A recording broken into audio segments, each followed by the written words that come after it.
भाई जो गुरु वचन पे डट गे, कट गे फंद 84 के। गीता तथा वेदों में पूजा का वर्णन। गीता और वेदों में किस पूजा का वर्णन है? गीता अध्याय 3 श्लोक 10 व 15 में यज्ञ करने को कहा है। यज्ञ का अर्थ है धार्मिक अनुष्ठान। मुख्य यज्ञ 5 हैं। सबसे पहला धर्म यज्ञ, दूसरा ध्यान यज्ञ, तीसरा हवन यज्ञ, चौथा प्रणाम यज्ञ और पांचवा ज्ञान यज्ञ। यज्ञों के करने का शास्त्रों में इस प्रकार वर्णन है। अब ये यज्ञ कैसे की जाती हैं, किस प्रकार से ये सफल होती हैं, शास्त्रों में कैसे वर्णन है। सर्वप्रथम गुरुजी से दीक्षा ली जाती है, फिर उस गुरुजी की आज्ञा से उनके दिशा निर्देश अनुसार यज्ञ करना लाभदायक है। जिस प्रकार बच्चा स्कूल में जाता है, यदि विधिवत उसने एडमिशन ले रखा है, डिसिप्लिन में रहेगा, तो उस टीचर के द्वारा जो पढ़ाई जाएगी, तब वो बच्चा आगे जाकर सफल होगा, उसको सर्टिफिकेट मिलेगा। और एक बच्चा बिना एडमिशन लिए, बिना गुरु बनाए वैसे ही स्कूल में जा रहा है, सुबह जाता है शाम को आ जाता है, तो उस बच्चे को ना तो एग्जाम में बैठाया जाएगा और ना उसको आगे चलकर नौकरी के लिए डिग्री मिलेगी। तो इसी प्रकार जो यज्ञ हैं, धार्मिक अनुष्ठान है, जिनका हमारे वेदों में, गीता जी में, धर्म ग्रंथों में जिक्र है, उन धार्मिक अनुष्ठानों को सफल करने के लिए सबसे पहले हमने सच्चे सतगुरु की शरण में आना पड़ेगा, यानी एडमिशन लेना पड़ेगा, गुरु धारण करना पड़ेगा। और फिर गुरु जो मर्यादा बताए, जिस प्रकार से गुरु आज्ञा दे, हमने उसी प्रकार से वो अनुष्ठान करने पड़ेंगे, तभी हमारी धार्मिक क्रियाएं सफल होंगी। फिर उस गुरु जी की आज्ञा से उनके दिशा निर्देश अनुसार यज्ञ करना लाभदायक है। सबसे पहला है धर्म यज्ञ। धार्मिक अनुष्ठान करके साधु भक्तों को भोजन करवाना तथा यात्री जो दूर से आए हों और उनको कहीं खाने की व्यवस्था नहीं मिले, उनको तथा जो निर्धन हैं, भूखे हैं, उनको मुफ्त भोजन खिलाना, जरूरतमंदों को पैसा, मौसम अनुसार वस्त्र मुफ्त देना, प्राकृतिक आपदा में पीड़ितों को भोजन, वस्त्र, औषधि, मेडिसिन आदि आदि मुफ्त बांटना। यहाँ पर पानी पीने की व्यवस्था नहीं, गुरु जी की आज्ञा से पानी पीने के लिए व्यवस्था करना, यानी प्याऊ बनवाना, आदि आदि धर्म यज्ञ हैं।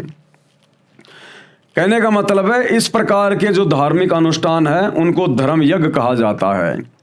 लेकिन भाई और बहनों, ध्यान रखना, ये वर्तमान समय कलयुग की बिचली पीढ़ी का है और वर्तमान में स्वयं कादिर अल्लाह ताला, अल्लाह कबीर सतगुरु रामपाल जी के रूप में धरती पे प्रकट हैं। यदि आपको ज्ञान समझ में आ जाता है, उसके बाद हमने केवल वही धर्म यज्ञ करनी है जो हमारे गुरु जी के द्वारा बताई जाएं।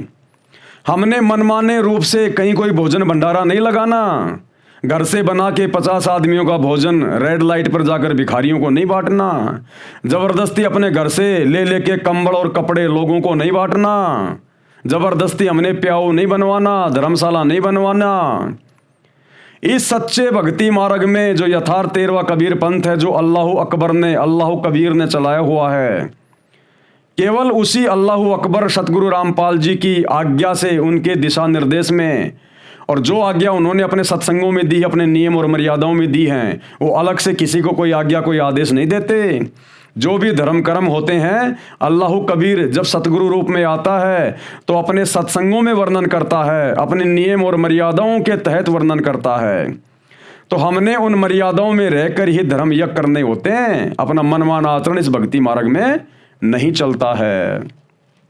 यदि आपके घर पे कोई भिखारी आ जाए, कोई भूखा व्यक्ति आ जाए, चाहे 1 आओ चाहे 10 आओ, आप उनको भोजन करवा सकते हो।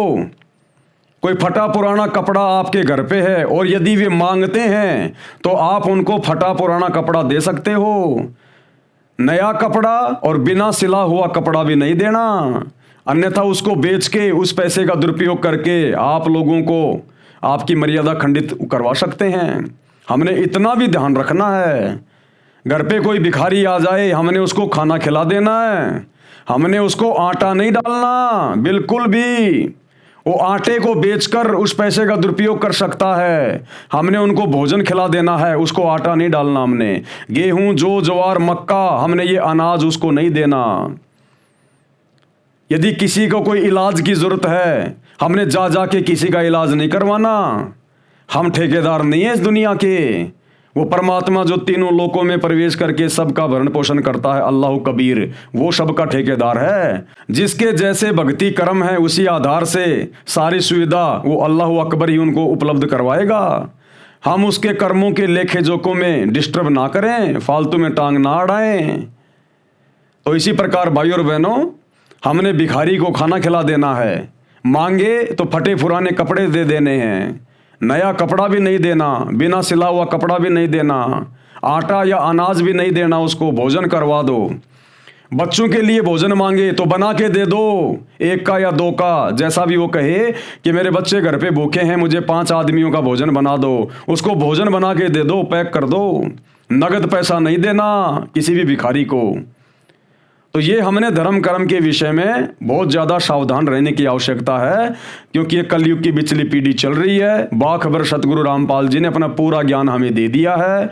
इस समय हमारा ये परीक्षा का वक्त चल रहा है। शैतान हर प्रकार से हमें भ्रमित करने का प्रयास करेगा। हमने जबरदस्ती मान बढ़ाई में आकर या दान पुण्य के चक्कर में अपने गुरु की मर्यादाओं से हटकर कोई धर्म यज्ञ नहीं करना है। भाई जो गुरु वचन पे डट गए, कट गए फंद 84 के, कट गए फंद 84 के, कट गए फंद 84 के।